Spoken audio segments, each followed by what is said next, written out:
Good morning everyone. My name is Vanita Jagtap from Pratibha international school. I am your Marathi teacher. तर बाळांनो, आपण मागील 2 तासामध्ये 5वा लेसन आपला जो आहे संगीतामधला तो सुरू केला होता, हिऱ्यांची अंगठी. तर याचा मी थोडक्यात आढावा घेणार आहे तुमच्या 2 तासिकेमध्ये काय झालेलं आहे.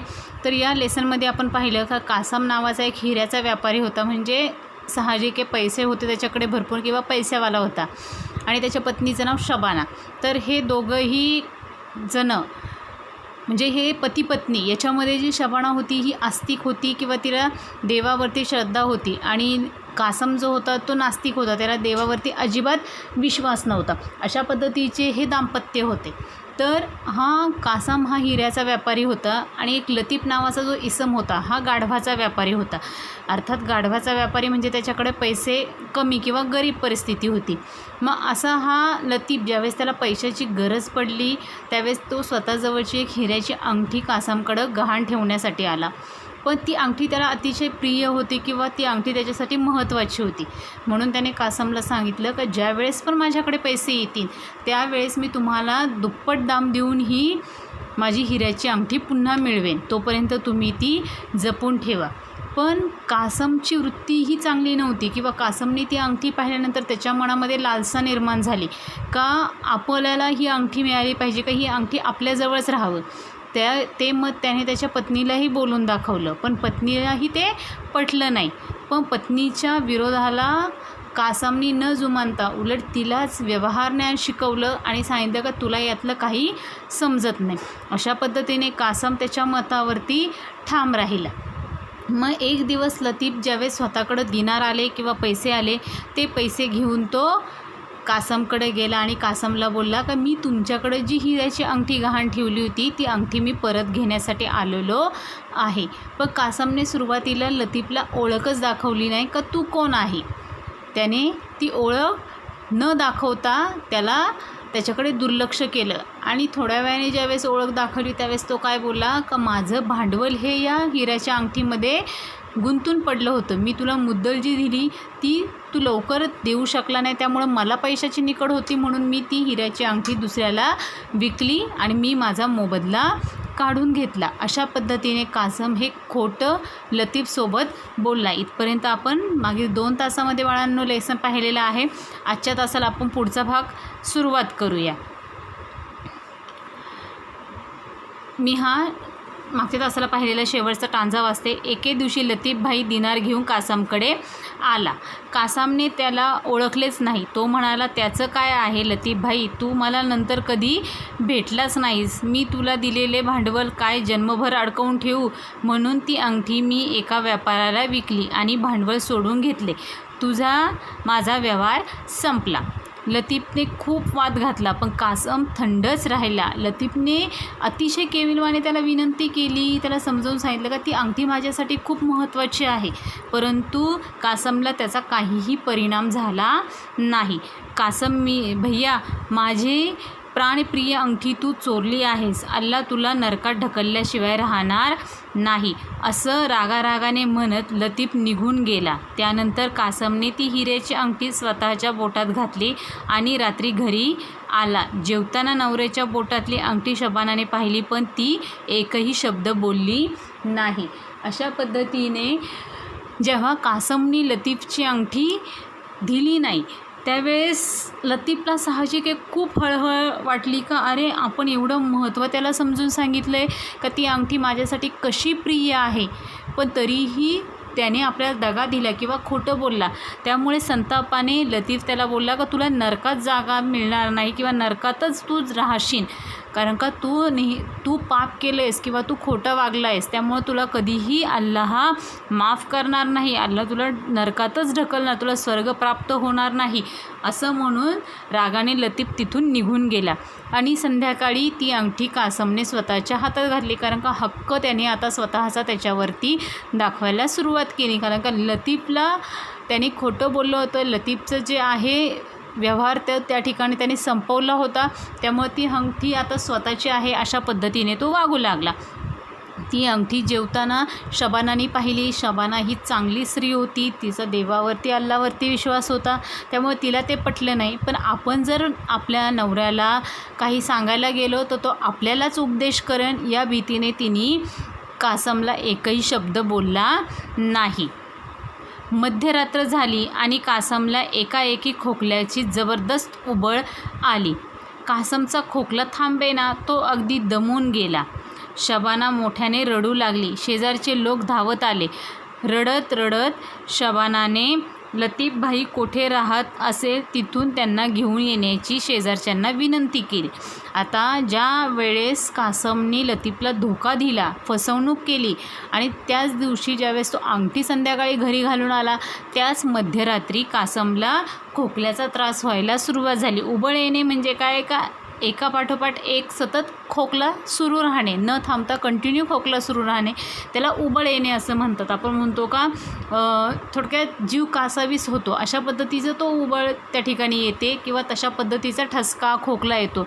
मग अशा पद्धतीने सतत कासमला खोकला यायला लागला. आता शबानाही घाबरून गेली का अचानक आपल्या पतीला अशा पद्धतीचा त्रास का सुरू झाला आहे. त्यावेळेस तिला आठवण झाली का लतीफ जो आहे, त्या लतीफ हा काहीतरी आपल्या नवऱ्यावरती इलाज करेन किंवा त्याला काहीतरी औषध देईन. त्यासाठी तिने शेजारच्या व्यक्तीला काय सांगितलं का लतीफ भाई कुठे राहत असेल तिकडे जा आणि त्याला आत्ताच्या आत्ता येथे घेऊन या. त्या गर्दीत नूर मोहम्मद नावाचा एक पाणक्या होता. पाणक्या म्हणजे काय, का बोट नाही म्हणायचं, पण लहान अशी जी होडी वगैरे असते त्याच्यावरती काम करणार. तो लतीफच्या गाढवांना हाकायचे काम करायचा. म्हणजे पाणक्या म्हणजे तो गाढवं घेऊन पाण्यामधनं किंवा कशामधनं आपण ते पार करायचं, अशा पद्धतीने तो पाणक्या म्हणजे त्या ठिकाणी तो लतीफचा काय होता, सहकारी होता. तो गाढवांना घेऊन एका म्हणजे व्यवहार जो पुढं त्याचं जाणं येणं असेल तशा पद्धतीने तो त्याला घेऊन जात असे किंवा अशा पद्धतीने मदत करत असे. तिथून धावतच तो लतीफच्या घरी आला. त्याने सारी हकीकत सांगितली. लतीफने माणुसकी म्हणून आपल्याबरोबर वडिलोपार्जित घरात असलेली वनौषधी घेतली व तो कासमकडे गेला. आता त्या नूर मोहम्मदनी लतीफकडे येऊन काय झालेलं आहे किंवा काय घडले ही माहिती दिली.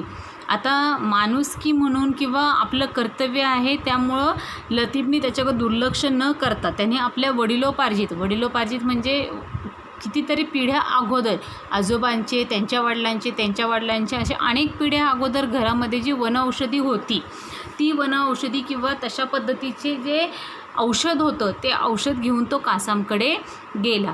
कासम अगदी थकून गेला होता. लतीफने बटव्यातून वनौषधी काढली, त्याचा काढा तयार केला व कासमला दिला. कासमचा खोकला थांबला, त्याला शांत झोप लागली. नंतर लतीफ निघून गेला.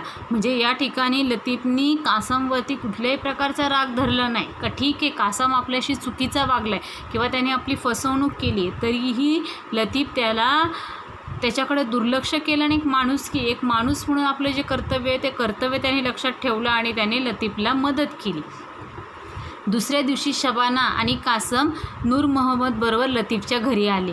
रुमालातील अंगठी आणि दिनारची थैली लतीफच्या पुढ्यात ठेवत कासम म्हणाला, लतीफ भाई, अंगठी मागच्या तुझ्या भावना मी जाणू शकलो नाही. ज्याला मी मारलं तोच मला मरणाच्या दारातून वाचवू शकला. तू फार मोठ्या मनाचा आहेस. संपत्तीच्या लोभामुळे मी अंध झालो होतो, आता माझे डोळे उघडले. लतीफ म्हणाला, ते सतत उघडे राहण्यासाठी लोभ करू नकोस.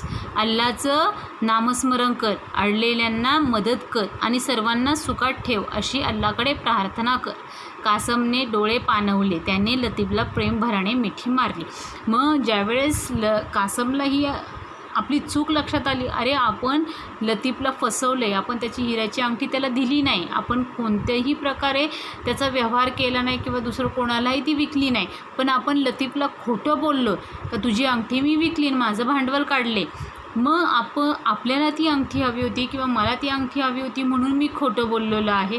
पण हे असं केलेलं असतानाही लतीफने कुठल्याही प्रकारचा राग किंवा कुठल्याही प्रकारचं त्याने आपल्यावरती द्वेष व्यक्त केला नाही, तर त्याने त्याचं कर्तव्य केले.